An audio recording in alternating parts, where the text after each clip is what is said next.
What's going on, everybody? It's your boy C-Zar, and we are talking about OnyxCoin today, XCN. Hit that like button, subscribe if you want to see more content like this, and let's get into it, my friends. It is the first day of September, and here we are at about 1 cent with 8 hours and 34 minutes left in the day. We have moved down quite a bit, and it looks like we're actually even picking up the pace. There's not a lot of volume, and typically these moves down, they do end whenever you don't have a lot of volume, or maybe the very, very bottom has a massive spike in volume. But if we're looking at XCN here, the amount of volume to the market cap ratio, it's pretty insignificant. It's actually not bad. 20 million on a 360. What is that? It's like, is that 6%? That's not like terrible volume. It's somewhat desirable volume. There's a lot of coins that is that right? Did I do that math right, or is it less than 6%? Okay, it's like 5%, 5.3%. Still somewhat desirable. There's coins that have less than half of that have market caps that are bigger than this, you know what I mean? But $365 million market cap for this thing, you guys. This thing has a lot of potential. Absolutely, we have 100x. We even have multi-100x potential at these prices here. So it's a blessing in disguise, right? And the further that we're dropping down, the more weak hands we're shaking out, so that inevitably when we do go higher, there's less people who are going to sell, right? Because think about it like this.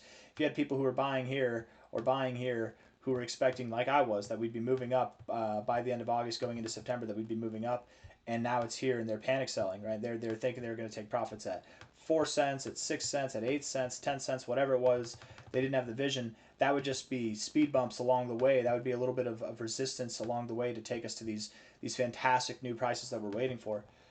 You get all the weak hands to shake out. The people who are buying here are convicted, are strong hands, are people that have been waiting for a long time, right? You don't really have people buy a coin like this after it's been so boring for so long, when there's all these other coins that are either more exciting or have higher market caps as well, that are more talked about, that people are paid to shill, right?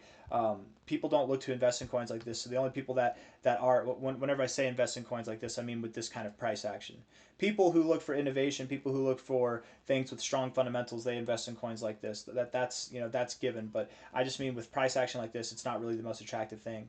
And it's the attractive things that tend to mislead people. It's the unattractive things that people should be investing in, right? You should buy things while they're boring. You want the pump, you have to buy it when nobody else believes in it, right? You have to buy it whenever there's no hope left, and that's where we're getting to that point right now, right? Not financial advice, not a financial advisor. If we were to go to $36 billion again, that would be about a 100x from here, and I very much do believe that we could see that 100x from here would put us right at a dollar, just above a dollar. I don't think that we stop at a dollar. I think that we continue to go higher than that. We'll probably see prices that are closer to $2 than $1 by the end of this cycle. Time will tell. We'll see how it goes. But looking at this on a 1 hour time frame, let's get into the analytics here. The 1 hour RSI does. Hold on, guys. Hold on.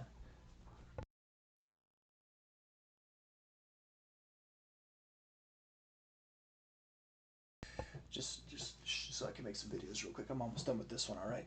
I'm gonna hang out with my daughter after this one. She needs some attention apparently, huh? I love you. I love you. She's so cute. Okay. Hey, can you be quiet though, so that I can do this? All right. Thank you. All right. So we're at about 1 cent right now. Rejecting the 50. She's going back to watch a movie. Rejecting the 50 on the RSI. Stochastics are rejecting the 50 as well, and the MACD it looks pretty bearish. You had a green cross here, but you're not doing much with it. So I wouldn't be surprised if we go lower. Right, Bitcoin, I'm anticipating Bitcoin goes lower. I'm expecting most of the cryptos in the market go lower as well, so it would make sense that we do go lower. It's not just going to be a straight shot down. Don't expect it to be a move like this, right? We are picking up the pace a little bit, but OnyxCoin, when it moves down, it's a very slow bleed to the downside, okay? 4 hour time frame here, if we're looking at this, the MACD, it's turning an ugly corner, you guys. Got to admit, we had some good stuff going for us here with this long higher low trend built, and we are giving it up now, so that's not a good look in itself. Again, promoting the idea that we go to lower prices. The stochastics are bearish, the RSI is bearish. I mean, we're near the end. At least we can say that, right? We're very much near the end, and I would expect that this month of September we will recover. I wouldn't be surprised if by the end of September we're at higher prices than anything we saw in August, back to prices that we saw in July. And then going into October, we should see some fantastic price action. This really is a blessing in disguise. And if you're thinking of it that way, and you're accumulating, you are going to reap the rewards. You are going to see the benefits of it. But it takes conviction, it takes faith, and it takes patience. It takes a lot of patience, right? Not financial advice, not a financial advisor. But if we do see prices below 1 cent, which I think we will, I will be buying more OnyxCoin, absolutely. And I'll let you guys know whenever I do buy more. Somebody was saying that I'm what is it? That I'm gonna rug pull this project on all my viewers, right? And then somebody commented, they're like, "You think he has enough money to rug pull this thing?" And I laughed. I'm like, "Exactly what you think? You think I got $300 million? You think I got even a third of this market cap, or even hell, even a tenth of this market cap? You think I've got enough to rug pull this project? I'm not the one behind this, man. I'm not being paid to promote this. This is a project that somebody asked me about back in 2024, and I did some research into it before I started talking about it, and I liked it. I like DeFi projects. This is why that person brought it up to me, because they know I like DeFi.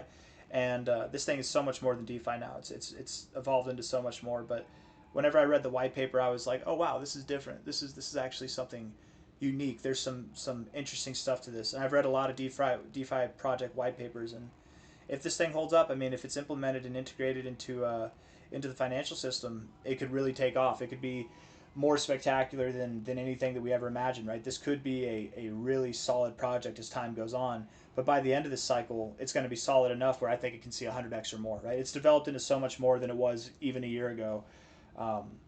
It's kind of funny, right? From here to here, fundamentally, we've only gotten stronger.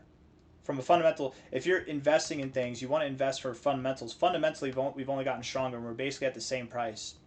So you're able to invest in something that did this, that is now fundamentally stronger. I wonder what's going to happen, man. It's going to be spectacular. But no, I don't get paid to show this. I don't own OnyxCoin. I mean, I own OnyxCoin, like I own some coins itself. I invest in it, but I don't have enough to rug pull. And I wouldn't rug pull anybody anyways. And if I would rug pull, I wouldn't be talking about it every single day, right? That's definitely, I would not have my face in the public atmosphere, but that's not my style anyways.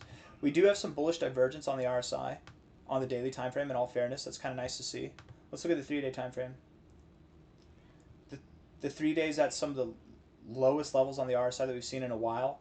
We're at the same areas that we found support in the stochastics before, and I have to admit the MACD actually looks pretty nice on the 3-day time frame. I mean, overall, don't get me wrong, it's kind of bearish, but with these histograms coming up like this, higher lows like this, I do like that. I don't like that it's building. I don't like that we've rejected the zero and crossed below the zero, but there's good things going on there too. And then we look at the weekly time frame. Overall, the weekly is bullish, right? We're at the lowest reading on the RSI that we've seen since October of 2024. We're at a higher low here. Okay, stochastics are oversold, way oversold. The last time they were this oversold, we were at the low points of our range before we did a 20x move here, right, where we saw a very long consolidation phase like we are now. And the MACD on the weekly time frame is actually right at an area to bounce. And we do have bullish divergence on the MACD as well. So there's some good things on the weekly time frame. The more you zoom out, the more beneficial this looks. And I very much do think that if we accumulate or at least hold in time, we are going to move up to some fantastic prices. I'm going to end my video. Sounds like my daughter's struggling with something. So hit the like button, subscribe. Thank you all for being here. I'll see you on the next one. Take care. Bye.